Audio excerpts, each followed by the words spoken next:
Hey everybody, welcome to episode 1, and I kind of hope it's the only one. All the Rattlecans. Stand by.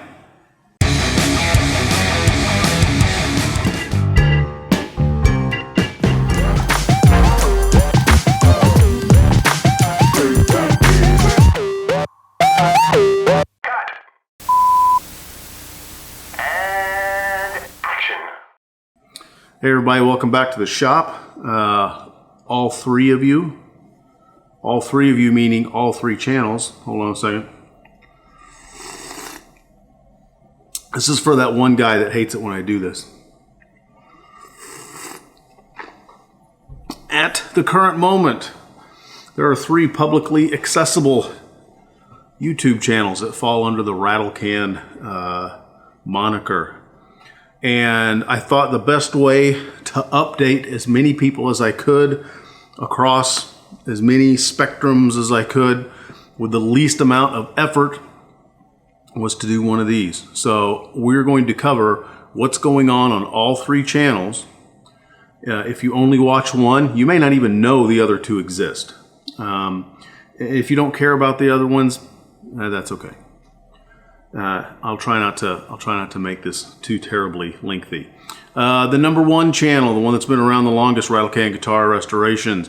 I have heard and read and am digesting your suggestions for getting the new frets on the Lone Ranger guitar to properly seat themselves in the fret slots. And as you'll see as we get towards the end of this video, that is that's taken a step back a little bit. Those suggestions make sense. I get them. I have plans to implement or at least talk about a majority of those, and then we'll get that one going. The second channel that's going on right now is the Rattlecan Fab Shop channel. Parts are on the way for this big compressor tank we bought, I think, last summer. We've just gotten to the point where we're finally able to order a whole bunch of parts. I just broke down. I got tired of trying to fit pieces onto this 2-cylinder air pump that I got as a bonus when I went out and I bought that big electric motor. Nothing is working. So we just went with replacement parts. Those have been shipped out of the folks at E-Replacement Parts in Utah, and I know you guys have had a little go of some rough situations there, what with the earthquake and everything. If that has affected you, then we're praying for you. And I'm very thankful that I was able to order those online, and in very short order, they are on the way.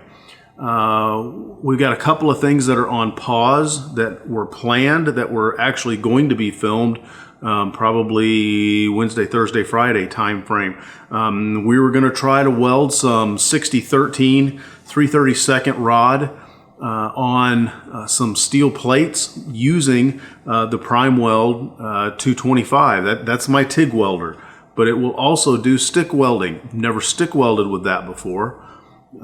So one of the things that we were gonna do is we were gonna do a test and see how they worked and see how we could get them dialed in. That's on pause because of space requirements. I'll tell you about that in a second. Another video that we were going to do is we were going to try to do a little more explaining and do some work on a testing back purge fixture. If you've been to weld school and you're doing TIG welding, you'll know exactly what I'm talking about. But if you haven't been, if you're kind of learning on your own, you might not have any idea what we're talking about. You use it when you're doing metals for like stainless and for titanium, among others. And so we were gonna do that, but guess what? We got space issues. We'll talk about that in a second. Mrs. Rattlecan's house is the 3rd channel, and that one has kind of been on hiatus for a while because there's not been a lot going on as far as the restoration process. We're moved in. We've got a couple of things that are planned for more towards spring. We do have some refinishing of some molding in the house that we need to get done. Some molding in some doors that needs to be stripped down and refinished. That is planned for when the weather gets consistently nicer. And we're still in the planning stages about trying to get some raised garden beds going. And we're back and forth between a couple of different methods of doing that.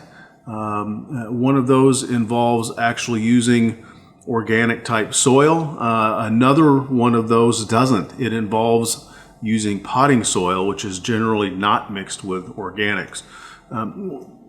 That's kind of in the planning, but that's what's going on those three channels. And then now let's talk about why there's nothing going on those channels. Number one is the on hold for space problem. We, being me and the mouse in my pocket, I'm minorly adept at doing automotive repairs. I have just recently replaced the rear brake calipers and pads on the truck, and I've got something going on with my parking brake or my emergency brake, which is of course on the back wheels.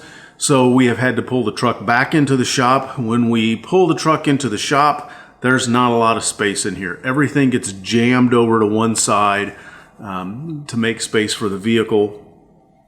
And if you have done this kind of work yourself, you'll know that the big problem is getting those freaking rotors off of the back hub. Now we're doing the standard heating it up and then beating the snot out of it, and they are not budging whatsoever. So we're kind of at an impasse. I mean, the replacement parts for a vehicle like this are huge anyways. That's kind of the downside of having something this big, is everything's big on the truck. So I think what we're probably going to do next is you know how much I hate buying tools. I've asked around. None of my friends have one of these, so I'm just kind of biting the bullet.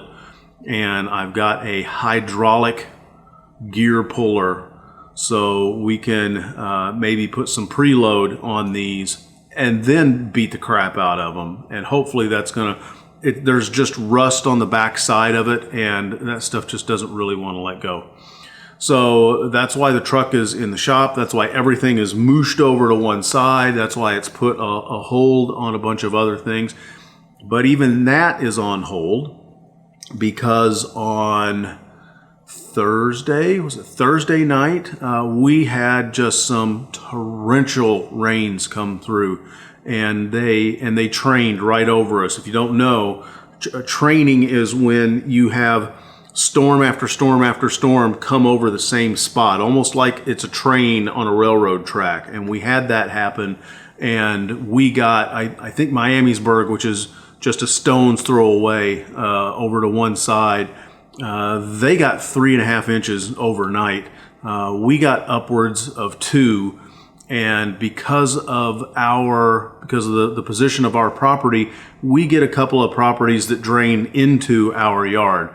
I'll see if I can't find some of the footage from 2 years ago when it was horrible wet, and we get this big flood river that goes through our side yard into our backyard, and then eventually into a ditch. But because of the heavy clay makeup of our soil, that water wants to stay there. That's how we discovered that we had a leak in our foundation, and which turned into a great big huge project. We repaired that because we had access to both sides of that foundation crack. We used hydraulic cement and got that taken care of. That has been fine. I've had zero signs of any leakage from that.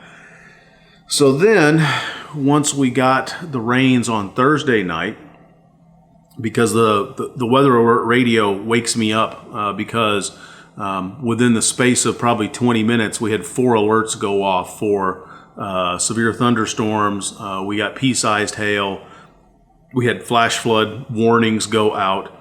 I noticed that one of the rugs downstairs was a bit damp, which has not surprised us in that one location before. But then when I came back down, I saw this.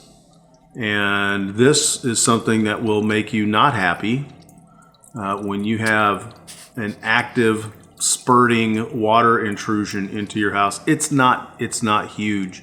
We're not talking gallons a minute. We're talking, I would fill up a 3-gallon bucket in 15 minutes. But if it's 4 o'clock in the morning and you're trying to do this without waking everybody up in the house, that can be somewhat problematic. And then the power went out. So you go from having light and having electricity to your shop vac to darkness, and all you can do is hear the water because the water doesn't run on electricity. So that made for excitement. Once the water had an opportunity to drain away from the front part of the foundation, that eventually slowed down, then it eventually stopped. The power came back on. I mean, everything's okay. But now we have this issue that I need to fix. So Allied Technologies down in Fairfield, Ohio, they make a epoxy-based foundation crack repair kit. And I want to give a big shout out to them because I ordered this. Their order deadline for same-day shipping was 11 a.m. and I placed my order at 12:30. Shortly after that, I got an email. They had confirmed my order. Shortly after that, they had shipped my order, and about 24 hours later, UPS just dropped it off. So we have the kit, and now that's what we're going to do. So in the works over the next few days, we have a foundation repair video to make for Mrs. Rattlecan's house. I'm not necessarily making a video on how to beat the living snot out of rusted brake drums. I mean, I probably could, but I'm just more interested in getting that done. When I get that done, that frees up the shop. All the stuff moves back into the equipment area where it's normally supposed to be, and then we can get back to making videos for the Fab Shop as well as the guitar channel. So that is what's going on. And I haven't even touched on, I call it the human malware that's going on right now that has a lot of us sheltered in place. I don't have sage words of wisdom. I just have, I have dad verbiage. Wash your freaking hands. Socially distance yourself. If you don't have to go out, don't go out. This is not, unless you've got some weather interaction going on, you have electricity, you have water, you have internet, you have Netflix, you have Xbox, you have, God forbid, each other. I took part in a 1-hour Facebook Live prayer meeting today with the people in our church. We'd not done something like that, and that was nice to see people that I knew, pop in and offer up comments, and to see people, praying for each other and finding out how we can help. Our church had our grand opening last weekend with, I think, 11 people in the congregation, mostly because it was staff was there. And so we are effectively an online campus now. So if you're looking for comfort, if you're looking for music, if you're looking for solid teaching and ways to cope with what's going on with this human malware crisis that's going on, check out Fearless Church. BeFearless.org is the website that'll get you there. So anyways, as I said, hopefully this all gets resolved soon. I will never have to do an all the Rattlecans update, and we'll just get on with our lives.